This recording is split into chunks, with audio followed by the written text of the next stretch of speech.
Halo teman-teman, berjumpa dengan kami kelompok 4 dalam mata kuliah Praktikum Rekayasa dan Proses Pangan dengan dosen pengampu Dr. Julfi Restu Amelia STP MSI dan Muhammad Fajri Ramadan MSI SSI. Sebelumnya, perkenalkan kami dari kelompok 4 dengan anggota Maria Andini, Rian Alfariski, Nur Istiani, Trim Damayanti, dan Nafi Utami. Di sini kami telah melakukan praktikum pengamatan buah dan sayur dengan beberapa pengujian, meliputi yang pertama, pengamatan sifat fisik buah dan sayur, yang kedua, perhitungan jumlah bagian yang dimakan atau edible portion, dan yang ketiga, pengamatan sifat kimia buah dan sayur. Untuk alat dan bahan yang digunakan dalam praktikum kali ini, yang pertama, bahan yaitu kangkung dan nanas. Kangkung merupakan tanaman yang tumbuh cepat yang memberikan hasil dalam waktu 23-25 hari setelah tanam. Kangkung yang dikenal dengan nama latin Ipomo reptans terdiri dari dua varietas yaitu kangkung darat dan kangkung air. Yang kedua, nanas atau Ananas Comosus elmer. Nanas merupakan tanaman buah yang banyak dibudidayakan di daerah tropis dan subtropis. Tanaman ini mempunyai banyak manfaat terutama pada buahnya. Kemudian alat yang digunakan seperti penggaris, mikrometer, stopwatch, timbangan, burhead, dan lain sebagainya seperti pada video berikut. Pengamatan sifat fisik buah dan sayur. Setiap buah dan sayur mempunyai sifat fisik yang berbeda. Sifat fisik buah dan sayur yang sering diamati antara lain warna, aroma, rasa, bentuk, berat, ukuran, dan kekerasan. Dalam praktik, warna, aroma, rasa, bentuk, ukuran, dan kekerasan biasa diamati secara subjektif. Sedangkan berat ditetapkan secara objektif menggunakan timbangan. Pada pengujian yang pertama, terdapat beberapa aspek yang dinilai atau diamati. Yang pertama, warna, aroma, dan rasa. Mengamati warna, aroma, dan penampakan umum, semua bahan yang disediakan. Khusus untuk buah, dilakukan pencicipan untuk mengetahui rasa. Mencatat semua hasil pengamatan dan pencicipan yang termasuk juga adanya cacat atau penyimpangan. Yang kedua adalah aspek bentuk, yaitu mendeskripsikan bahan yang telah disediakan. Yang ketiga, berat, yaitu menimbang semua bahan yang telah disediakan dengan timbangan, kemudian mencatat berat masing-masing bahan. Yang keempat, ukuran, mengukur panjang, lebar, dan tinggi atau tebal masing-masing buah dan sayuran dengan menggunakan penggaris, jangka sorong, atau mikrometer skrup, kemudian mencatat semua hasilnya. Dan yang terakhir adalah kekerasan. Kekerasan pada bahan dinilai secara subjektif. Hasil dan pembahasan. Yang pertama, untuk parameter warna, aroma, dan rasa, kangkung jika dilihat dari segi kenampakan berwarna hijau, aroma fresh, memiliki rasa yang khas yaitu langu dan bertekstur crunchy. Yang kedua adalah parameter bentuk. Kangkung jika dilihat dari segi bentuk, memiliki daun tunggal dengan ujung daun runcing ataupun tumpul. Warna daunnya hijau kelam atau hijau keputih-putihan dengan semburat ungu pada bagian tengahnya. Kemudian parameter yang ketiga adalah berat. Kangkung memiliki berat utuh dalam satu ikat 348 gram. Terdapat dua ikat kangkung dengan jumlah atau berat total kangkung sebesar 600 gram. Parameter selanjutnya adalah ukuran. Panjang kangkung utuh adalah sebesar 60 cm dengan panjang daun 11 cm, lebar daun 3 cm ujung pangkal, 2,2 cm tengah, dan 0,3 cm pada ujung daun. Sedangkan tebal daun adalah 0,01 mm dan panjang akar 12,8 cm.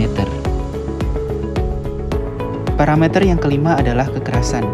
Kekerasan pada kangkung dinilai secara subjektif dengan cara dipijat dengan menggunakan jari tangan, sehingga kangkung lunak. Selanjutnya adalah pengamatan sifat fisik pada buah nanas. Untuk parameter yang pertama, meliputi warna, aroma, dan rasa nanas. Dari hasil pengamatan, warna kuning, aroma harum, dan rasa manis. Pada parameter yang kedua, yaitu bentuk nanas normal dan tidak terdapat cacat serta penyimpangan pada buah. Pada parameter berat, data hasil pengamatan nanas sebelum dikupas adalah sebesar 966 gram, sedangkan setelah dikupas beratnya adalah 648 gram. Parameter yang keempat adalah ukuran. Dari hasil pengamatan, nanas sebelum dikupas memiliki panjang 32 cm, lebar 9,55 cm, dan tinggi 9 cm. Sedangkan setelah dikupas, nanas memiliki panjang 12 cm, lebar 9 cm, dan tinggi 7 cm. Untuk parameter yang kelima adalah kekerasan. Dari data hasil pengamatan uji kekerasan buah nanas matang dan tidak lembek. Kemudian tidak ada cacat. Berdasarkan SNI 3165 tahun 2009, nanas yang berkualitas baik memiliki sifat fisik yaitu berwarna kuning, berbentuk utuh, tidak cacat, tidak ada memar, tidak berbau busuk, bersih, bebas hama dan penyakit. Jika dilihat dari segi bobot, berdasarkan ukurannya pada praktikum yang telah dilakukan, bobot nanas utuh dengan mahkota seberat 966 gram artinya termasuk ke dalam kode 8. Pengujian yang selanjutnya adalah menghitung jumlah bagian yang dapat dimakan atau edible portion. Edible portion merupakan suatu pengukuran rasio buah dan sayur dengan cara daging buah dan sayur diukur dengan menimbang bobot buah dan sebelum dikupas atau dipetik dan setelah buah dan sayur dikupas. Bobot daging yang diperoleh dibagi dengan bobot kulit buah. Hasil dan pembahasan. Yang pertama adalah berat kangkung. Berat kangkung pada perlakuan, hasil timbang kangkung utuh sebelum di-trimming adalah 348 gram, sedangkan hasil timbang kangkung setelah di-trimming yaitu 173 gram, sehingga edible portionnya adalah sebesar 67,08%. Selanjutnya adalah berat nanas. Berat nanas pada perlakuan, hasil timbang nanas utuh sebelum dikupas adalah 966 gram. Hasil timbang nanas setelah dikupas 648 gram, sehingga edible portionnya adalah sebesar 67,08%. Pengujian yang selanjutnya adalah pengamatan sifat kimia buah dan sayur. Yang pertama adalah pengujian keasaman atau pH. pH diukur dengan menggunakan pH meter atau kertas pH sebanyak 3 kali pengulangan. Yang kedua adalah pengujian padatan terlarut, yaitu dengan meneteskan filtrat pada prisma refraktometer dan membaca skala refraktometer yang menunjukkan kadar padatan terlarut dalam satuan persen. Pengujian yang ketiga adalah TAT atau total asam tertitrasi. Titrasi filtrat yang diperoleh sebanyak 25 ml dengan larutan NaOH 0,1 N ditambahkan indikator PP sebanyak 3 tetes ke dalam filtrat sebelum titrasi. Kemudian dilakukan titrasi sampai berbentuk warna merah muda yang stabil. Kemudian pengujian yang keempat adalah pengujian asam askorbat, di mana titrasi 25 ml filtrat untuk pengukuran total asam tertitrasi dengan larutan iod 0,01 N, ditambahkan indikator kanji pada filtrat sebelum titrasi. Kemudian dilakukan titrasi sampai terjadi perubahan warna yang stabil, yaitu terbentuk warna biru ungu. Hasil dan pembahasan.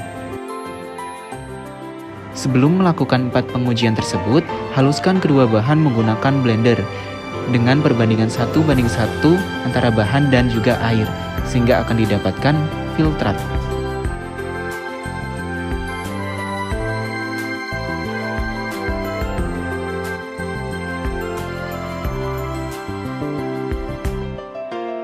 Untuk pengujian yang pertama adalah pengujian keasaman atau pH.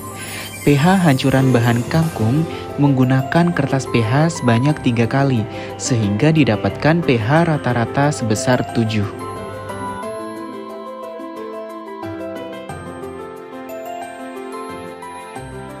Pengujian yang selanjutnya adalah padatan terlarut dan titrasi pada kangkung.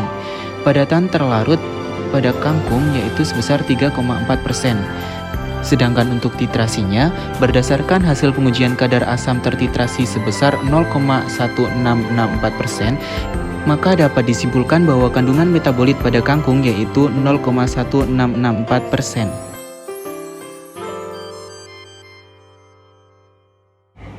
Kemudian adalah pengujian keasaman atau pH pada buah nanas. Pada hasil pengujian yang telah dilakukan, setelah 3 kali pengulangan, didapatkan pH rata-rata sebesar 4. Yang kedua adalah pengujian padatan terlarut pada buah nanas. Pada hasil uji padatan terlarut, buah nanas adalah sebesar 7. Yang ketiga adalah total asam tertitrasi buah nanas. Berdasarkan hasil pengujian kadar asam tertitrasi sebesar 0,1472%, maka dapat disimpulkan bahwa kandungan metabolit pada nanas yaitu sebesar 0,1472%. Dan yang terakhir adalah penentuan asam askorbat pada buah nanas berdasarkan praktikum yang telah dilakukan. Hasil uji vitamin C sebesar 2,79%. Vitamin C merupakan asam askorbat yang memiliki sifat dapat merusak warna iodium. Percampuran vitamin C ke dalam larutan iodium yang berwarna coklat dapat mengubah warna coklat iodium. Larutan iodium yang berwarna coklat dapat digunakan sebagai indikator keberadaan vitamin C di dalam suatu bahan tertentu, menurut Angelina tahun 2017.